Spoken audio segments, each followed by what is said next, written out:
Gary Johnson then, start of the season. Gary, start on the sad note of Colin Farmer's death, which has obviously had a pretty big effect on a lot of people at the club. How do you think it will affect the players? Well, it mustn't affect the players. I mean, who it affects is all the people that knew him as a colleague and a friend. I became very close to Colin since I've been here. He was a fantastic person, stalwart for the club. Of course, all our thoughts are always with the family at this time because he was loved by one and all. And so it'd be a great loss to those that knew him, and it'll be forever in our thoughts. As far as the players are concerned, they'll be shocked and saddened, of course, the same, but they probably didn't know him as well as we all did. And these things happen, and players have to get on with the job that they're here to do. And Colin would have wanted them to do that. I mean, he felt he knew them, of course, and he loved them because they gave him what the board wanted, another promotion sort of thing. So Colin would expect them to get their heads down and do everything they can to get this club in a successful season again.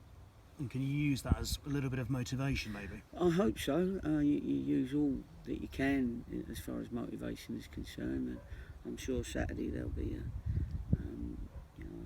a minute's applause, because it needs to be an applause. I think he would want an applause. I think the chairman would like that as well. Sad loss for the chairman as well as obviously, of course, his family, Colin's family. But he was the chairman's right-hand man, so I'm sure he'll miss him tremendously. So it's a difficult one because we're 2 days away from the season, 3 days away from the season. But I know what Colin will be telling me to do, and I want to let him know that I'm listening. You weren't very happy after the Bristol Rovers game. Are you happier now after the work that's gone in on the training field this week? Yeah, I felt we needed probably 10 hours, 12 hours to rebuild what I needed to rebuild. I felt we'd lost our game, but unfortunately, against Bristol Rovers, but unfortunately we didn't have our team either. We had a trialist, we had a guest goalkeeper, and it didn't help. We didn't have any of our main stays at the back there. Jeno played as a centre back, so it was all a little bit higgledy-pickledy really. But we've now got the people that we want in and out there now. So unfortunately, it'll be the first game of the season that we play the team that we would have liked to have played a lot earlier, but we couldn't through circumstances. How much is the hope that when it really matters they'll be able to switch it on and sort of go back into that mode that they were in last season? Well, it's a big hope, but it's a different level. The boys have got to, the work we've done this week, they've looked like they've got back to sort of where we were. Even now, we're on a Thursday, and there'll be 2 new lads, we hope, in the team on Saturday, certainly in the squad, and we've got to get them into our principles and philosophy very quick over the next couple of days. So that's what we got to do. So I'm excited by Saturday. I'm excited because I think that if we can put on a real good performance and a real hardy way of playing, i.e. we're putting in the effort and we're putting in the intent, and we win the game, it would have been a real, how can I say, over the last week we have put in the time to make sure we're ready for Saturday. Talk about winning the game there. I mean, obviously very important not to lose. Last season was not the most flying of starts, was it? It was a slow and steady start, but then it just built and built and built. How important is a good start this season? I think you need a good start anyway, and then you haven't got to sort of get your wins later on. It's really important that we're sort of, I always say 10 games, that gives you August and September, and you just want to be up there with the challengers, and the earlier you can be up there, the better. If you're chasing after 10 games, then of course you're near enough chasing for the rest of the season. But so we know the importance of getting a good start. We got a difficult start, of course, with Leighton Orient, and we've got a couple of difficult away games. Then we've got Doncaster at home, and so there's some difficult teams in there, but we've earned the right to be here. So hopefully they're seeing us as a difficult team as well. How difficult is it at this stage to scout teams accurately in terms of working out which way you think they're going to go? Well, you know which ones have made the bigger signings and spent a little bit more money on salaries than the other teams, because they've got the players that have been on the higher salaries. So clubs, I suppose, like Doncaster, like Luton, Portsmouth, they must be expecting to go up this year. They can't keep with 18,000 people going through their gates. They can't keep being a second division side. So they'll be pushing. Plymouth's, Notts County have signed a lot of players. So there's quite a few teams that are giving it a right go this year, publicly. Some of us have been a bit more quiet in our publicity, if you like. And a lot of teams have signed 9 and 10 players, whereas we've only brought in sort of 3 or 4, which is my choice, of course. So, but there's some teams up there that you'll know will be up there, and hopefully we can be in there competing. When you talk about the players that you've signed, you've only gone for a handful of players and signed a handful of players this year. Has it been harder than actually last year when you needed a whole squad of players and you got them? I mean, it's been unbelievable. I mean, we've waited for certain players for a long time. We both know Rob Dickey and Dylan Phillips, and unfortunately, for whatever reason, and I'm disappointed with some of the reasons, nothing to do with the players, but we were unable to. The 2 clubs left it very, very late to tell us, that in the end we couldn't have them.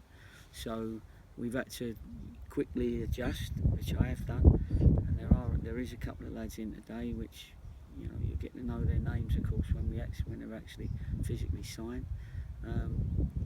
But we've had to get them in quickly because they got 2 days we got 2 days to blood them in. So that's what's happened. Injuries, everyone all right apart from Aaron and Munsey? Yeah, I was just about to say Aaron and Munsey. Yeah. So yeah, everybody's okay other than Aaron and Munsey. They're both struggling to be available, of course. I say of course because Downsy's been injured for a long time, and Munsey's just got a little clip on his knee that he might have to take a break for a week or 2. But everybody else is raring to go, and there is competition because a couple of lads will be a bit disappointed that if they're not in the team, of course, and then they've just got to fight hard to get their place back, which they will, because we've only got a pretty small squad at the moment. Thank you. No problem. You mentioned that there are a lot of teams that are publicly gone for it. Are you quite happy being the sort of underdogs this season, given that you were the pressure team last year? Yeah, exactly. There's a big difference. Last year we had to bounce back. This year, of course, we want to be competitive, and of course we want to get a promotion like everybody else. But last year we'd done our business before the pre-season started, because we knew we had to change everybody. We was lucky enough to get people very quickly. This year, because we was relying on players coming back, we only felt we needed a couple to come in, and those, 3 actually, wasn't it, with Callum Burgess as well.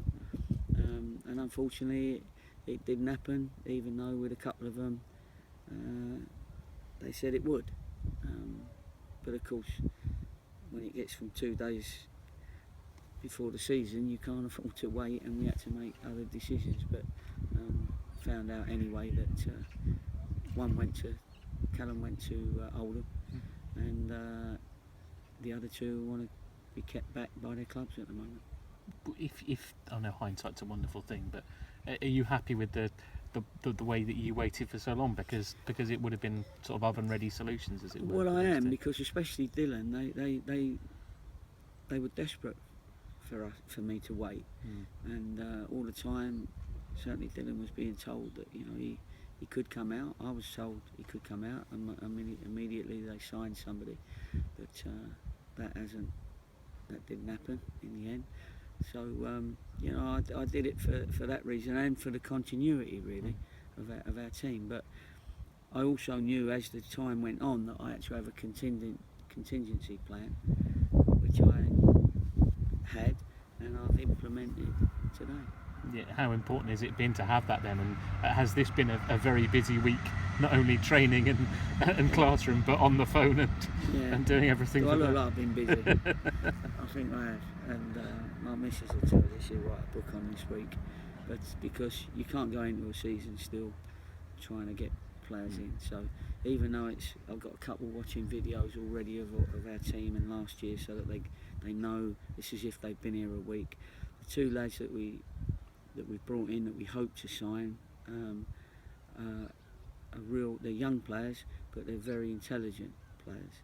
So I know that they'll be part of our teammates you can rely on. Yeah, and 2 days to go? Are you now happy that you've got everything, all the jigsaws complete, as it were? Yeah. I'm certainly a lot happier going into Saturday now with Saturday, Tuesday, because it's Saturday, Tuesday, Saturday, with the squad I've got. We'll cover the 7 subs, because that's something you've always got to try and do as well. And we hope that people like Downsy and Munsey, and obviously Stoz has got 8 games to wait. When they all come back, then of course you've got an even stronger squad.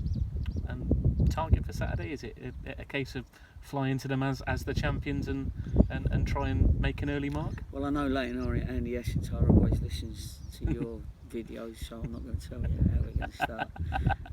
But of course, I know Andy and he knows me, and I don't think it'll be a game where both teams will be sitting back waiting for the opposition.